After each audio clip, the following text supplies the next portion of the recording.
What's up, guys? I hope that you are having an absolutely glorious damn day.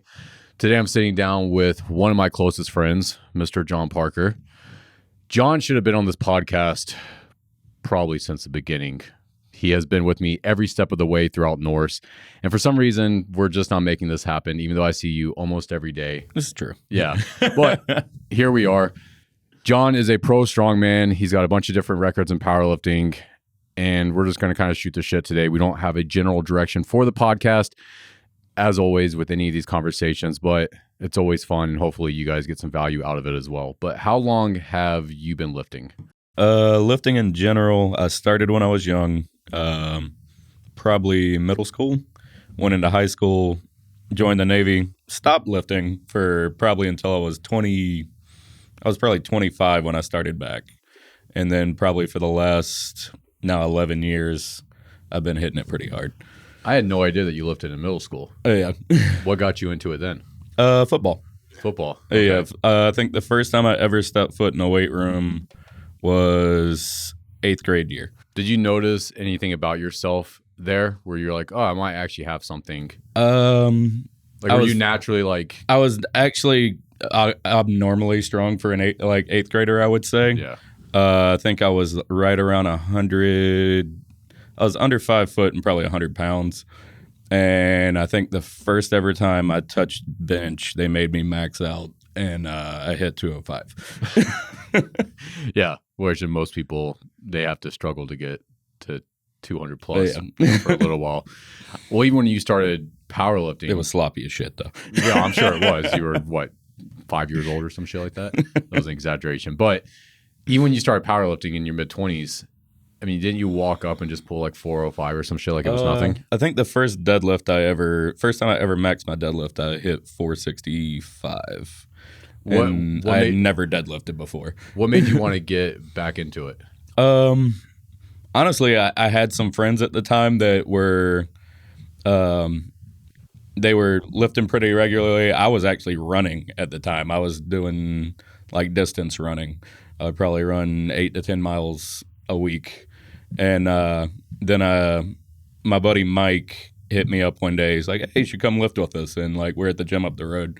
And I started lifting with him then, and then ended up doing a powerlifting meet like probably 3 months later. So when you got into it, okay, well, cool. Yeah. Like, I'm loving this again. Yeah. And they were like, you should do a meet. And I was like, I don't really know, And then they were like, no, you'll do great. And I think I had like a 13 total at my first meet. For your first meet, that's pretty damn good. And then how long did you do powerlifting? I did powerlifting, I think, for 7 years. A lot of it without a coach. And then I ended up getting a coach. I went with Trevor Jeff. And he took me to the Arnold for powerlifting and went through it with that. And then I had a little brief run back to it after Strongman just for fun for my 35th birthday. I remember that. And then you said, fuck this, I'm never competing in powerlifting again. What made you want to transition into Strongman? Actually, Tim. So Tim is a great dude that's been at Norse for a long time too. Yeah. And I'd always see him in there, like he'd always doing strongman stuff in the gym, and it always looked really fun.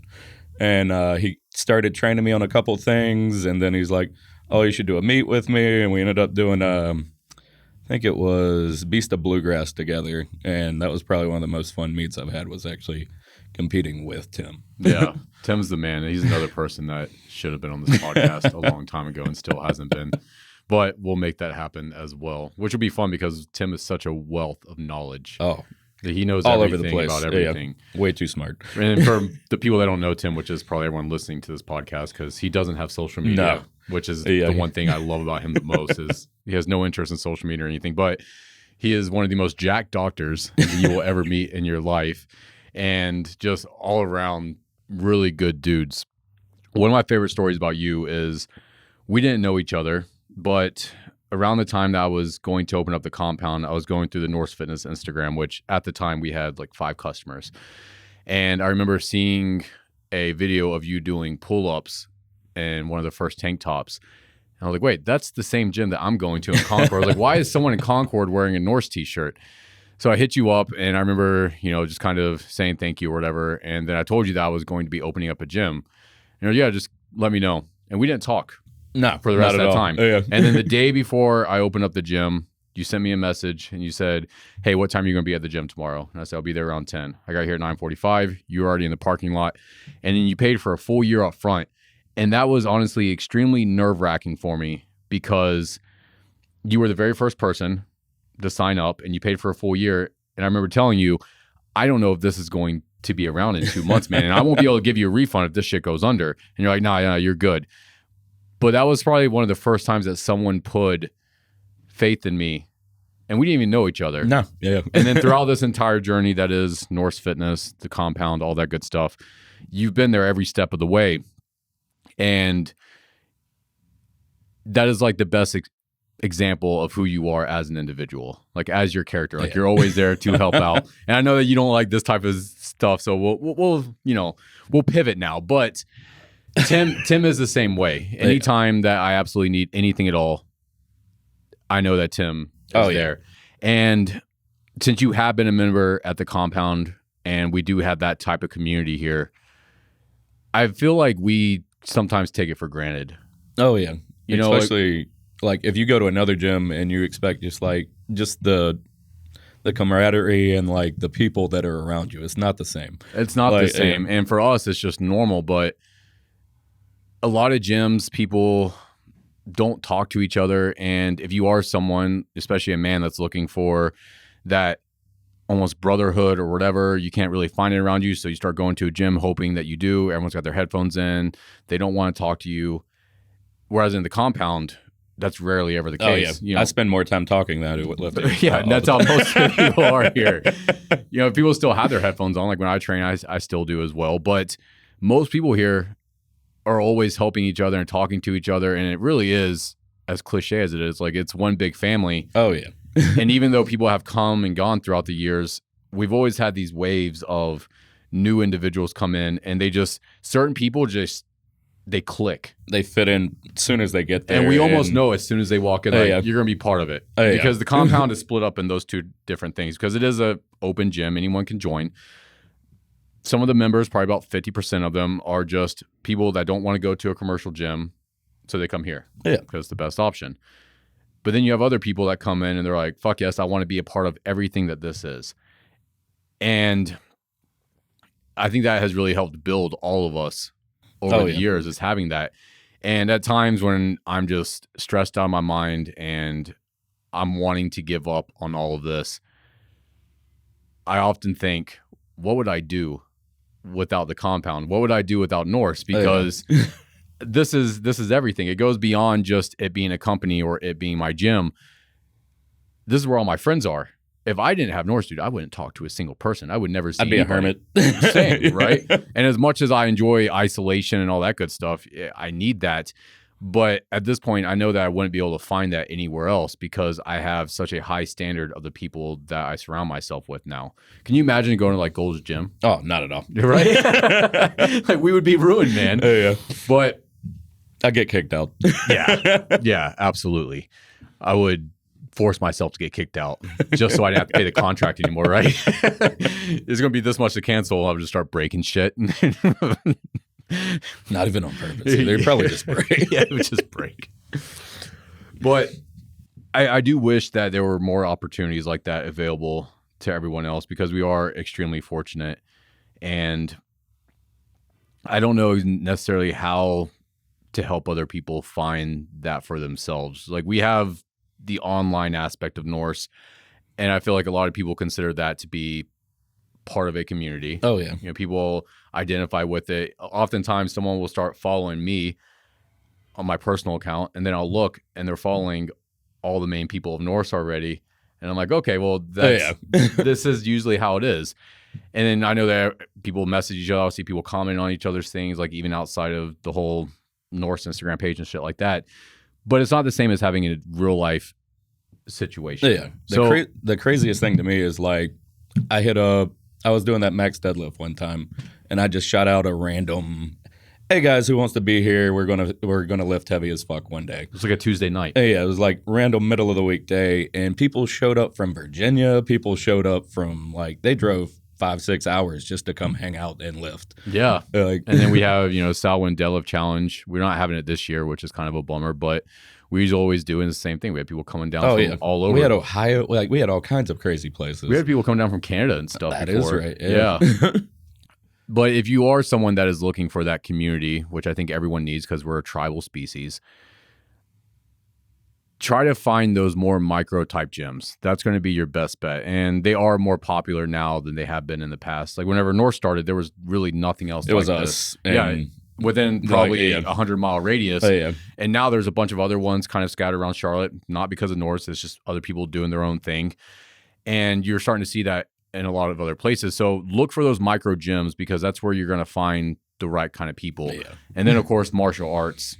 If you go into a jiu-jitsu gym, Muay Thai training space, anything like that, it's going to be a very tight-knit community as well. Because most people... You won't last long if you're not part of it. No, you're not going to. And you're not going to if you're not a good fit. But that's how it is here, too. People come and they're like, this just isn't my thing. And then, okay, that's cool. Like, go somewhere else. It doesn't bother us. I don't care. If anything, I try to push people away whenever they do come in just to see who's actually committed or not. They come in and there is no sales pitch. I'm like, here's the gym. And if they start asking questions, there is no bullshit. I'm like, no, that's not what we do here. Like, well, I'm kind of looking for this. I'm like, yeah, well, this gym's really good down the road. Go check them out. It's just not a good fit for here. But I think that is the best way to find those communities is it's not going to be at bars. It's not going to be at nightclubs. It's not going to be at all these other social gathering places, I guess, that I'm no longer a part of anymore. Yeah. But it's going to be finding that gym. Things that better you. Things that better you. Because anyone that's listening to this podcast is someone that wants to improve their life. They want to become a better individual. And the first step to do that is you have to change your environment. And that means the people that are around you as well. So it's going to be a matter of, okay, well, who do I want to become? Like, what is this type of individual? What does this person do? You need to find people that match that. I knew that I wanted to get more serious about lifting and stuff like that. So I found a serious gym, which before the Compound, it was Elite Fitness back when Cornelius owned it.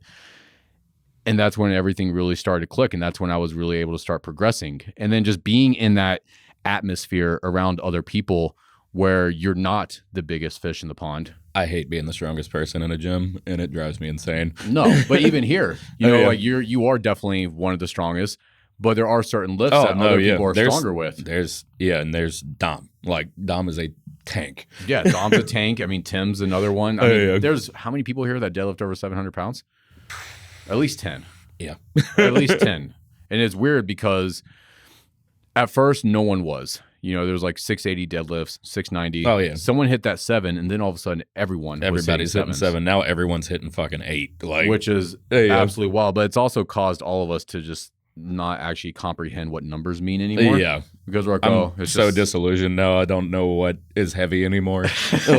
And what's normal. Like, that's actually more so. I don't know what the average, gym goer would be doing. I don't know either because we're here. But then also when you look online, you have people deadlifting 8, 9. Oh, yeah. Is anyone deadlifting 1,000 yet on a regular deadlift bar? Sumo. Okay. Yeah. But there are people moving. I think there might be 1 or 2 that have done it powerlifting. Which, for anyone that's listening that is not pulling that much weight, I do not remotely deadlift anywhere close to 700 pounds. So that's not an excuse. It's like, well, fuck, I might as well give up now. That's not the case here. I don't remotely deadlift anywhere close. I think the most I've ever hit was 600 pounds, and now I'm probably lucky if I get 500. Yeah, that was cool. And I was like, okay, I did it. And then I just quit deadlifting and started focusing on other things. But you can't, if you are going to be in that atmosphere with other people, you can't compare yourself to them. No. You will drive yourself insane. You will beat yourself up mentally trying to compare yourself to these people you see online. Has that been something that you've had to struggle with? Oh, yes. Yeah. All the time, especially right now I'm training for to beat a max deadlift attempt for the USS 242 deadlift. And the guy doing it did it beltless with just straps. and I'm doing it in a suit with straps and everything else, and it just makes me feel I'm just not as strong. Like I'm still gonna do it. I'm gonna beat it, but I'm like, but in the back of my head, I know that he's still stronger, but I'm still gonna beat it. That guy, I mean, he's older too, right? Oh yeah, Sean Shoemaker. He is probably one of my favorite guys to watch deadlift. Actually, really? Like especially in the weight class athletes, he is just like an old diesel. Like it's a slow pull, but it's going every time. One thing with you that everyone talks about is, the shaky legs and your inability to give up in the middle of a lift. Oh yeah. Where do you think that comes from? As far as the shaking goes, I would say that's my inability to brace properly in my glutes. I mean, the inability to give up. Because as much as you probably don't want to admit that because it's kind of like glorifying yourself a little bit, but that is something like you will go all out on a lift. Yeah. Where other people would be like, fuck this, I'm done. I'll do it on everything but overhead. Overhead's the one that gets a little sketchy for me. I've dropped things on my face a few times. But deadlift, I feel like, hey, if I'm going to get hurt, I'm going to get hurt, but I will get this. And if it's something I know I can get. And then the other issue I have is once I get it, I'm like, oh, that wasn't heavy enough. So now we have an entirely different problem at that point. I remember the first time I experienced this. It was when we had about 4 members here at the gym. We were all in here. You were going for a new deadlift PR. We were probably open for 2 weeks at this point. And I was recording the deadlift, and it took about... It was like a 30-second video. 30 seconds from you to get from the ground to lockout, but you got it. Oh, yeah. But it was just a straight grind the entire time. It was going up the whole time, but it was not pretty. No. But that's also not saying that everyone needs to deadlift like Jon. Yeah. But at the same time, there is a lesson to be learned there because a lot of times people will cut themselves short and not go all the way when they had so much more in the tank. I'll see that a lot with newer lifters. They don't really want to push themselves, especially like the new age of power lifters. I feel like they just do not they don't want to grind lifts. If it doesn't look like now that everyone's using RPE, if it doesn't look like a RPE 7 or 8, they're like, oh, this was too heavy. I should have went lighter or something like that. What do you think that is? Why do you think it has changed? Because it definitely wasn't like that when we first started powerlifting. Yeah, I don't think it's as raw as it used to be anymore. Like just the people in general. Like now everyone, like they're a lot smarter about lifting now. I will say that. 100%. You don't have nearly as many injuries anymore or anything like that. Which, given the grinding and all that, you will sometimes get injured. I've been there a lot. You haven't been injured that bad though, surprisingly. I've torn some things here and there, but nothing terribly that bad. Kept you out of commission for months. Not for months. Yeah. What would you say is the most important thing that someone that is just getting serious into lifting needs to focus on? Just staying consistent, like, is really the biggest thing. Like, and don't let what you see around you get in your head and discourage you from being in there. Yeah. If you don't get something one day, hey, like, just come back at it. Like, don't let it beat you up for forever that you missed a lift. Do you think that's a part of our modern culture with instant gratification? I would say so. A lot of people, and then they want everyone to see it on Instagram. They want everyone to like it. They want it. And that's another thing that's going to happen. Like, that's more fucked though, because instead of doing a lift for yourself, you definitely have more people that do it for other people. They're laying awake at night, not necessarily losing sleep over so excited to hit a new deadlift. They're more worried or focused on posting that Instagram video, how many likes they're going to get and stupid shit like that. Whereas when I first started powerlifting, I remember laying in bed at night before a new squat PR and I couldn't sleep. Oh, I kind of miss that. I really do, because I'm not that passionate about lifting anymore. Now it's just become something that I do. And that's why I've started mixing in jiu-jitsu, because I miss being passionate about something when it regards to physical health. But yeah, I mean, there in the beginning, I was just laying in bed at night and I couldn't stop thinking about this squat. And then there were many times that I missed it. Oh, I've missed so many lists. It's ridiculous. I don't even, it doesn't even faze me anymore. I've seen people actually post on their stories that they're going for a new PR the next day. Yeah. I'm like, why? Who gives a, for one, no one gives a fuck. But two, it's not a competition. Yeah. If it's in the gym, like that is strictly for you. That is a win that you got for yourself. No one else needs to know about it. And if you decide to post a video afterwards, cool. Like that's your thing. But I don't see the point in doing it leading. Why does everyone else need to be involved in it? I don't know. I will say I did it the other day, actually. Oh, I just called you out. What a fucking dick. What a dick. So for that competition I'm doing, I just put up a random post. Hey, that's different though. What does everyone think I'll pull? Yeah. Because I have no fucking clue what I'm going to do. So that's like, not what I'm talking about. No, I understand. Yeah, okay, but like, it's like. I didn't fucking see that. But that's different because that's just like, that's fun. Yeah. You know, what do people think? Because that also gives you something to shoot for. Oh, because yeah. you don't know. So it's like, well, and also a lot of higher up strongmen and stuff follow you. Yeah. So if they've been watching your lifts and they've been watching your progress, they'll be okay, well, he pulled this a couple weeks ago. He'll probably get this, because that's the thing is when you get when you get so far into this, you can look at someone and be like, okay, well, they've got another 20 pounds on that. Or you have 50 pounds on that, you know, and oftentimes it takes an outside perspective to get that. So I wasn't calling you out, even though I still do kind of feel like a dick, but whatever. That's the name of the game, I guess. But it is more of you need to be working out for yourself. Oh, no, definitely. It's personal betterment. You're not trying to get better for other people. Like, you're not trying to show off in front of people. To a degree, you want to get better looking, that kind of stuff. That is to get... Sometimes it can be for yourself. Sometimes it's not.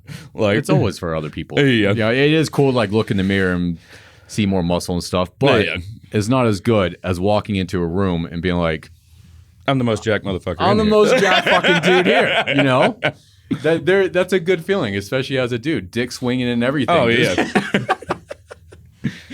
Which honestly is not really that hard to do. Even me, like I'm not a big guy, but because just most people do not focus on fitness and their health at all anymore, it's so easy to honestly be in the 1%. Oh, yeah. And when I say 1%, that might sound like an exaggeration, but it's not. I think, like, I've actually looked this up before, and I'm going to completely butcher these numbers. I'm going to pull them out of my ass, but they're not far off. I think it was like only 20% of the population even goes to the gym. And then it was even a smaller percentage that actually went 3 days a week. Oh, wow. And then it was even a smaller percentage that was, you know, deadlifting a certain amount of weight. And the weights were not anything crazy at all. It was like, how many men can deadlift 315? You'd be surprised at how many can't. But that's not me talking shit if that's not you yet. It's just, that should be motivation. Because like, it's really not that hard to get ahead. And that might sound egotistical and all that shit, but I don't really give a fuck, because there is a component in human nature where you need to lean into that. Oh, yeah. That competitive that little side, bit of primal, like, there's nothing wrong with it, man. And as much as I try to dabble in spirituality and stuff like that, there's 100% times where I'm like, I need more ego right now. In order to accomplish this, I need more ego. And if that's what you need to be like, okay, well, I want to be in the 1% of men in this country, go for it. Why not? Oh, yeah. Just fucking do it. That way you can walk into that room, dick swinging from knee to knee, and but do whatever you need to do.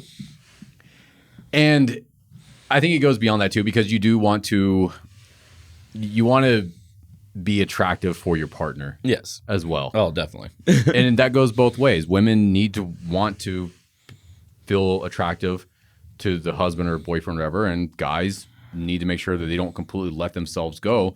So the chick is walking into the store and looking at other guys instead of you. Because there is a difference there. If you are someone that is taking care of themselves, you have that confidence and everything else, your chick's not looking at other people. Yeah. If anything, they're like, this is who I'm with, right? Yeah. Like, how close can I get to you? Or they're looking at the people that are looking at you. Right. Come at your ass. But it takes time to get to that point too, especially if you're starting at zero. And I keep wanting to go back to that because I know that the people that listen to this podcast are all over the place. You have beginners to more advanced and stuff like that. And I don't ever want it to sound like, hey, I'm just talking shit and beating people up for not being at a certain level. Because once again, I am not nearly as big as you or strong as you. And the majority of the damn gym that I own, I'm like on the lower average aspect of that. So it's not me talking shit. It's just like, I guess the whole point that I'm trying to get at here, if I even do have a point, is set high standards for yourself. Oh, yeah. Because why not? And even if you don't think they're like, set slightly unattainable standards. Like, you might think they are, but they realistically, you can reach them. Like, I do that with lifting. I do that with life in general. Like, I set standards, set goals that I believe, like, don't set easy goals. They're fucking pointless. What like, is the point if you can get it within, like, with no work, or just if you want to try for it that day, it's not a goal. Like, that's just something you could have just walked over and done already. Do you think it's fear and a lack of confidence that stops people from setting goals that are big that are also realistic? I think it's being disappointed in yourself. Like, you don't want to get to that point and try it and not make it on the first try, or have to work too hard. Like, that's another thing. No one wants to fucking work for things anymore. No.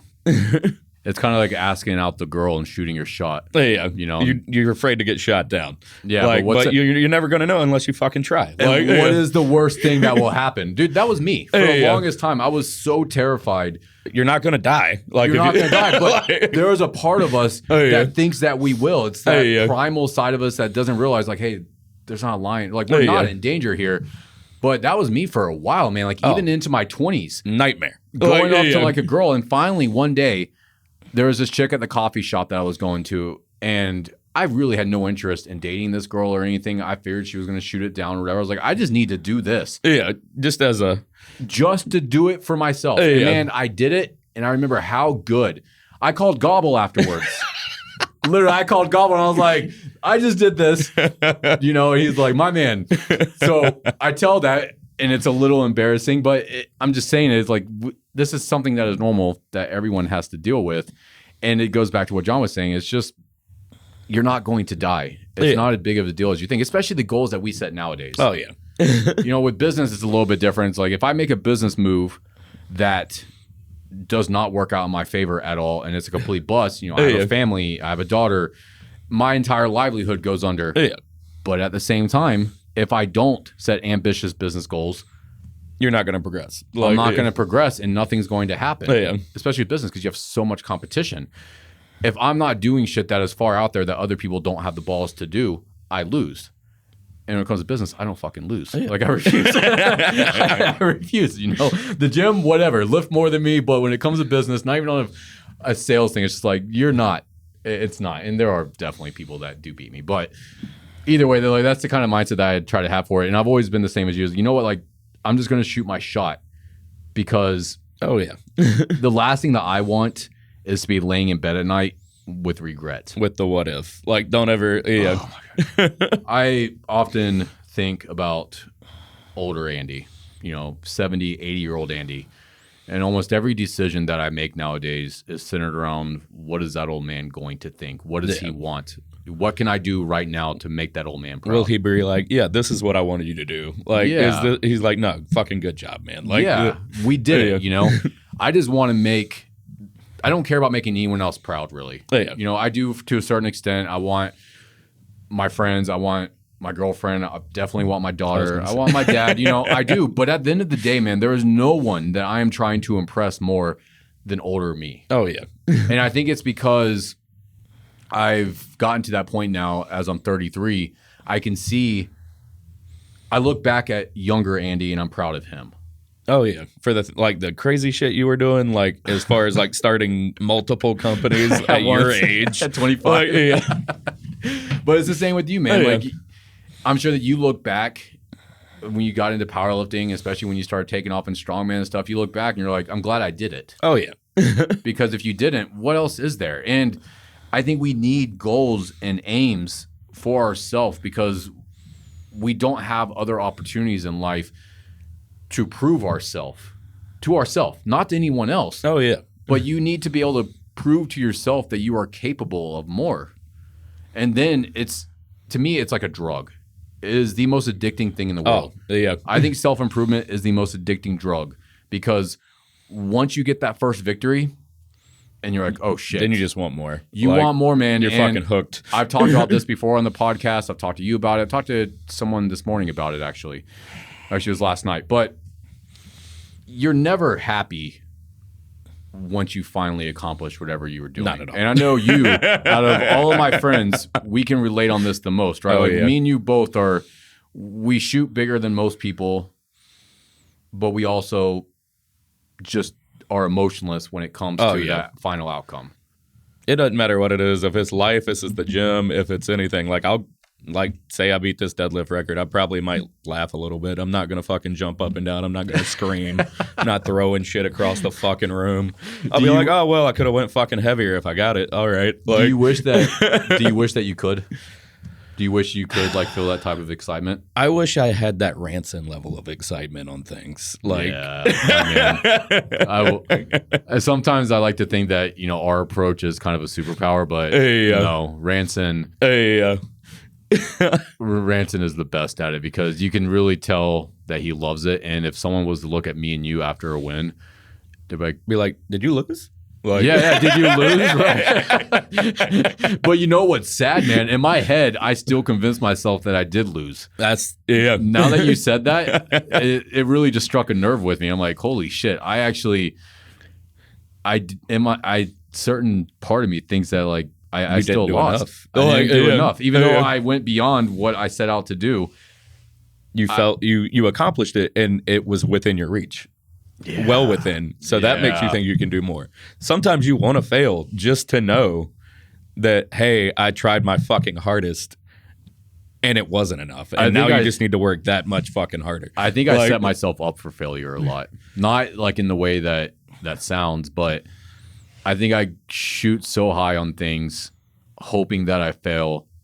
So I'm in complete agony and depression and anxiety. Right. Because unfortunately you know me probably better than anybody else. If I'm not stressed out and anxious, there's a problem. I will find a way to be that way. And I'm not saying that's a good thing because it's not at all. At times I'm like, what the fuck is wrong with me? But that is the reality of it. And I can accept it now. And I'm like, oh, life is good. I was having this conversation with my dad about a month ago. We're on the phone. I was cooking some food. And how's everything going? I was like, really good, actually. I'm pretty calm, but I'm about to get I'm a little bit too calm, and I know that Andy's about to come up with some idea that's going to completely just derail everything. Derail everything. I'm going to be a complete dick to my partner. I'm not going to be the best dad. But in the long run, it's going to work out good for everybody. You're going to set everyone up great for the rest of their life. Yeah. But everyone at the gym is going to be like, holy shit, don't talk to Andy. He looks like he's going to rip my fucking head off.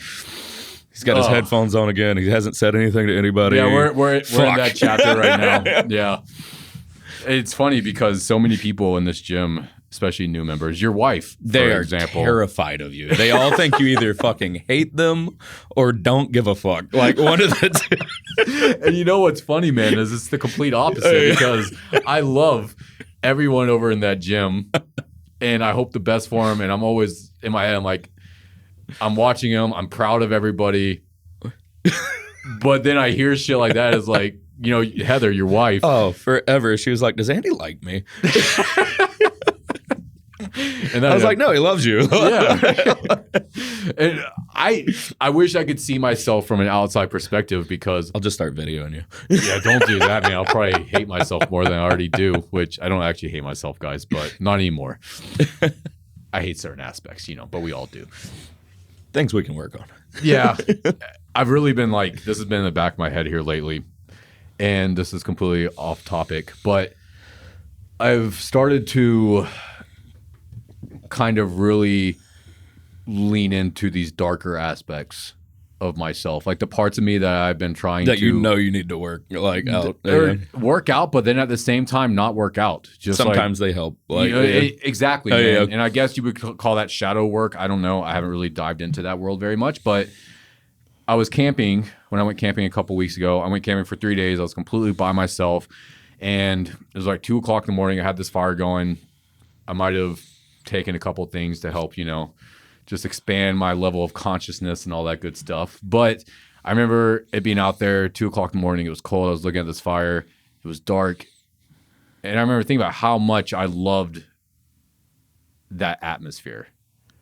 And then I just started thinking about myself, and I started thinking about like actions and stuff like that. I'm like, there's a part of you that is not a good individual, you know, like not in like a bad way. Like I would never do anything bad to any other people. I'm always going to do what's right. But at the same time, like there's a part of me that he's honestly kind of a fucking monster. Like he's kind of a monster, but it's like, okay, cool. Like, how can I channel that though? Like, how can you constructively channel that? I think that's the key here. And instead of denying these aspects of yourself that you're like, shit, this sucks. Yeah. Use it for something. Use it in a good way. Even in the gym. I'm sure that you can say the same thing. Like there's certain aspects of you that are like, I need to keep that dude underneath control. But then you go into the gym and you kind of get that out. Yeah. Would you say that's the case? I have a lot of people say I have zero emotion when I lift. So, like, I'm completely, like, if I'm laughing, it's probably because I'm nervous most of the time. It's not because you're excited. It's not because I'm excited or anything like that, or I'm just pissed at myself. One of the two. Yeah. Like, I hit that, what was it? It was that 815 deadlift I did for a double. And I was like, on the third one, I started laughing. I was like, fuck, I should have done another one. Like, yeah. But I started laughing too much. That was the dumbest shit I've ever seen in my entire life, man. We had this open gym here at the Norse Compound, and there was probably like 30, 40 people here. That was a good time. We knew that John was going to go for, what was it, 805? Oh, 815. 815 deadlift. And we're all expecting him to pull it once because that would have been a PR, and it was like, it's 815 pounds. We weren't expecting anything more than that. Then you pulled it twice.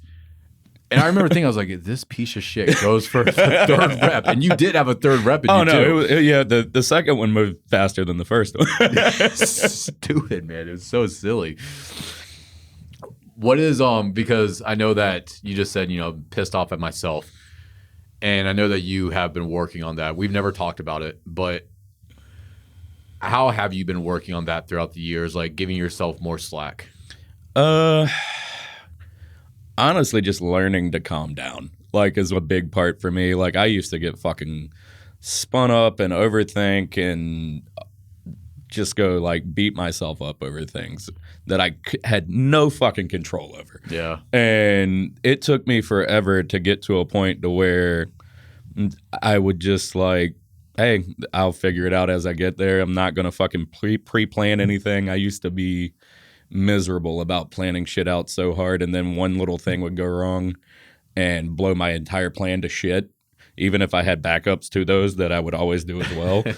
But even though I had the backups, I would still lose my shit, and it would fucking ruin my entire week. Like, I used to be like that too. It's like we want to keep a certain amount of control over everything, which I haven't figured out what that is, but I've had to do the same thing over the years. Like, that has become my catchphrase over the past 2 years, actually, is I'll figure it out. Yeah. Like when I did OSG, we went down, there was a fucking hurricane coming into Daytona, and the island, or like Daytona was shutting all the bridges down, and they were like, you either got to get here tonight or you can't come for like 2 days. And we had an Airbnb down there, and Heather was like, what are we going to do? She was freaking out. She was like, we'll drive right now. Don't worry about it. Like, we'll make it work. And she was like, how are you so calm right now? And it drives her insane that I'm as calm. Like the other day during the storm we had here, tree fell on my house, and she called me, and I came home. She was like freaking out, and I was like, I was in the room under the tree playing video games, and she's like, how are you in here doing this? And I was like, the tree's halfway through the house. I was like, tree's not going anywhere, don't worry. Looking like knowing hanging that, out in my tree house. Knowing that now, like seeing that you are that type of individual, but also remembering everything that you just talked about. Yeah. How does that make you feel? It makes me feel good about myself, honestly. Yeah. Like, it took a lot of work to get there. I think it might have just been a lot of maturing. Like, I don't know. But coming from like my nuclear background, I needed everything controlled, and I had to be in control of everything at any given time. So now coming into it and allowing a little more relaxed scenarios and stuff like that, even during high stress situations, and that's the other thing. Like, I was under so much stress back in like the Navy and in my old jobs and everything. Coming to this, like, I'm like, hey, at least I'm not going to fucking die. Like, 100 feet below or however far down you guys went. Yeah, I think we were like 600 feet underwater. Yeah, I was way off on that one. Yeah. I don't know shit about submarines. Not a damn thing. They go underwater. That's all I know. I think at some point we break. Yeah. You do. Like, there is a point. Yeah. At some point, we're just like, screw it. I don't have control over everything. Yeah. It's an illusion to think that I do. So, there are things so far out of your control sometimes that you don't even realize it. Like, it's so far out of you. And then the more that you look at it, it's like, I don't have control over a damn thing besides myself, really. Yeah. You have a controls over how you act in a situation. And that is it. That's it. Like, yeah. You don't have controls over how other people act. You don't have controls over how other things go on in the situation. You have control over yourself and how you react to it. Yeah. Like, I had someone message me the other day asking for advice about that because he was beating himself up because he knows that he's supposed to like keep better control over himself.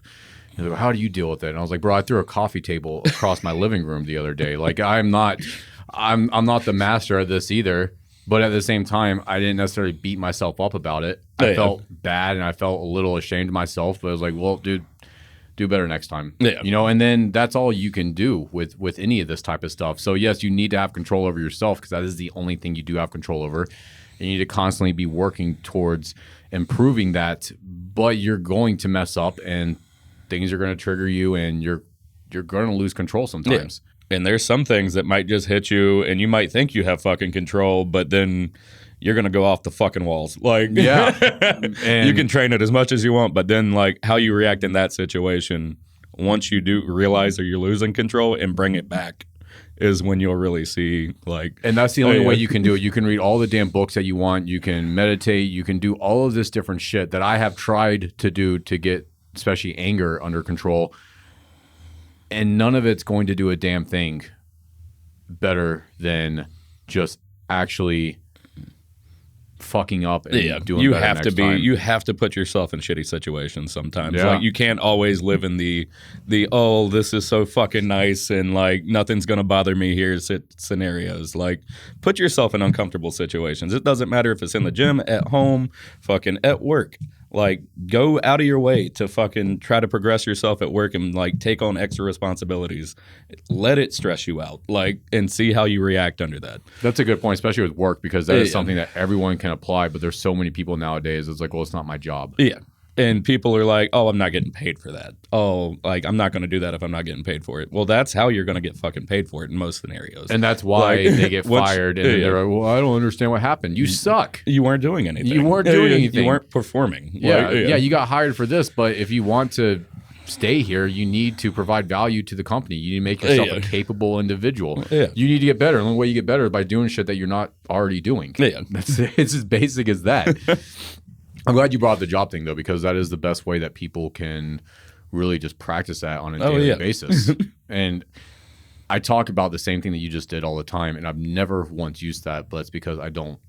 Yeah. I don't. I'm not in that type of situation. I haven't been for going on 10 years now, so it didn't even cross my mind. So, no, man. To a degree. Yeah, to a degree. Like, that's the thing is, entrepreneurship is always glorified beyond belief.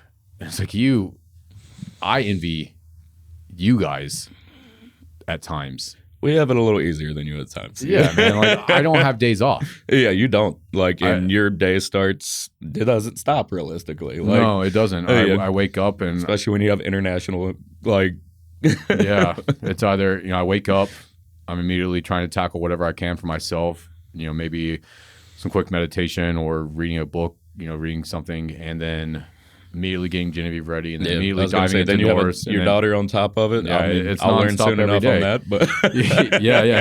How are you feeling about the kid coming? Surprisingly calm, but also nervous. Like, which none of that's surprising because of everything you just said. But mostly I just want to be a good dad, and that's the biggest thing I'm worried about. Yeah, I don't think you have anything to worry about with that. I think any parent that is scared to not be a good parent is going to be a phenomenal parent. It's the ones that don't have a conscience to actually think about that are shit. Or the ones that think that they are already good they're parents. like, I got this. Like, and it's like, no, you suck. Like, the biggest thing with me with it was I had years of dad guilt. Really bad dad guilt. And it made no sense because I'm doing everything good, I think, you know, to the best of my ability. But there's always this underlying dad guilt, like no matter what I do isn't enough, which kind of goes back into earlier in our conversation. So I had to sit down one day and really figure this out. Like, okay, what is my job as a parent? What is my responsibility here? That way I can know that this is what I need to be doing. If I do this, then I'm good. And it is to help that individual become the best version of themselves. That way they can live the best life possible and thrive whenever they're out on their own. Guide them, not force them, basically. Right, man. That's our only job. We have to work on ourselves as much as possible. That way we can pass that knowledge down to them and allow them to thrive. And then hopefully one day they have kids and it completes that cycle. But that's where like those generational curses come from is you have toxic ass parents that make toxic ass kids that have more toxic ass kids. And it just repeats this constant cycle. But if your whole purpose, holy shit. That was not the right word. You tried. A word. I tried. Serpent. The whole serpent here, guys.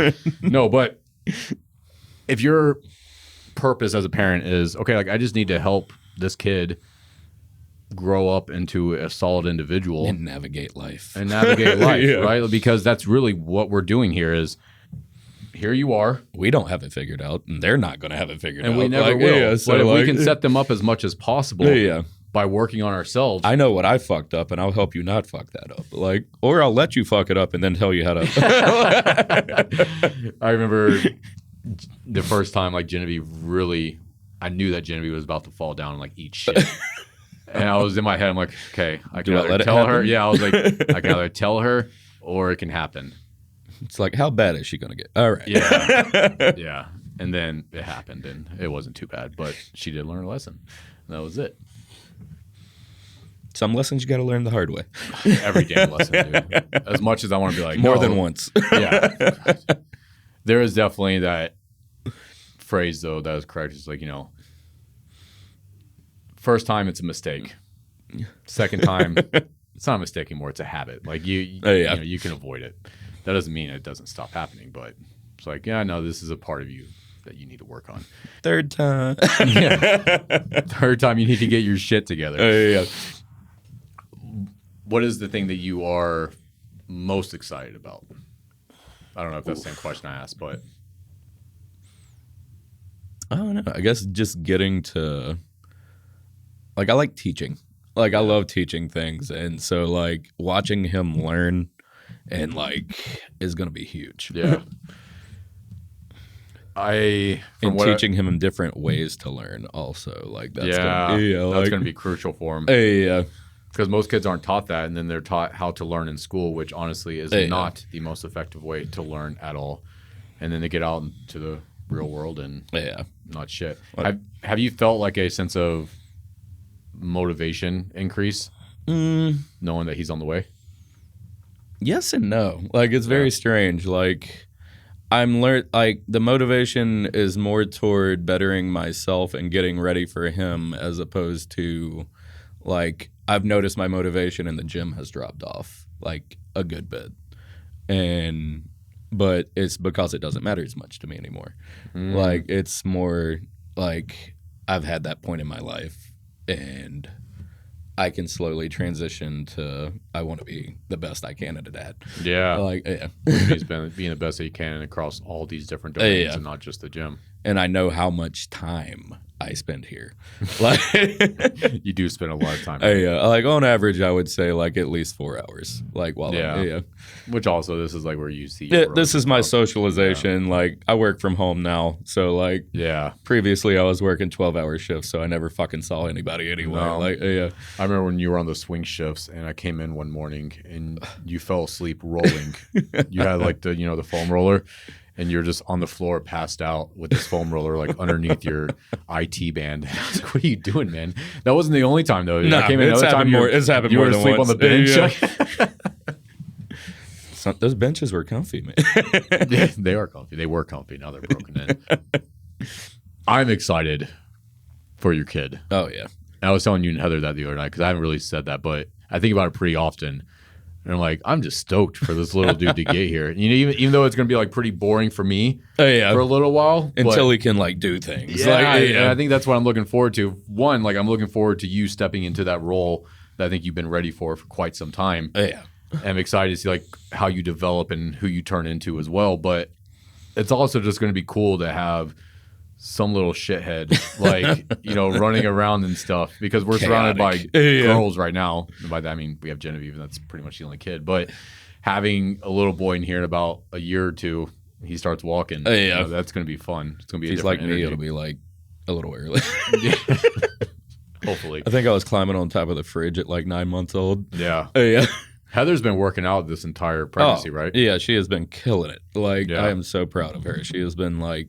Her diet's on point. She's been working out, like hydration, supplements, like everything. She is fucking killing it across the board and working nonstop too. And cleaning it. Like she won't even like, I'll try to clean up things and then she runs circles around me. What have you been doing to help her? Everything I possibly can. Like what are some like the biggest things? I'm asking because I'm sure there's other people honestly listening. Like one of the biggest things is just making sure she has everything she needs. Like and then like when she was in the first part of her pregnancy, she was nauseous all the time. So I'd wake up, make her food, like get her something that like make before she even got up. I'd have her like coffee, food, all that kind of stuff ready. And then just making sure like her day goes easier, like as easy as it could. Anything that you can do to lessen the burden a little bit. Yeah, she's been killing it. I mean, I don't see what she does at home, obviously. I know that she hired like a nutrition coach and all that stuff, which I think is extremely important. I'm not going to go down that road because I'm not a female or anything like that, but there is this misconception in society that whenever a woman gets pregnant, they just need to become stagnant. Yeah, and you don't need to just like, don't get the, like she was telling me about it, don't get the I'm eating for two mentality. Like you're, because then a lot of women will just eat whatever the fuck they want. And no, if anything, you need to be more dialed in, even though you want more comfort foods and all that. But I never realized how many bad things there were, like you're not supposed to have when you're pregnant. Like, there's a lot. Oh yeah, like especially food wise. Like she loves sandwiches and she can't have a fucking like cold cut sandwich. Yeah, because the cold cut meat has all kinds of shit in it. Right? Yeah. And then all the things she wants to eat, she can't. Yeah, she's killing it. Then we were like, when we were in Salem, we were like, it would be a great idea to go get a tattoo. Can't get tattoos. Like. She was so pissed. She's like, "Oh, that would be I want to. Yeah. All right. Well, that's where we're going to wrap this up. Jon, thank you, sir. How can people find you on Instagram, I guess? Instagram is Long Arm Anomaly. There you go. I'm going to put that in the show notes as well. I'm sure y'all can find that. Yeah, I would try to recap this, but I have no idea what all we talked about. Hopefully you guys, if anything, it was entertaining. Oh, yeah. Had a good time. Yeah, there you go. Awesome. Thanks, man. Appreciate you. Yeah, man.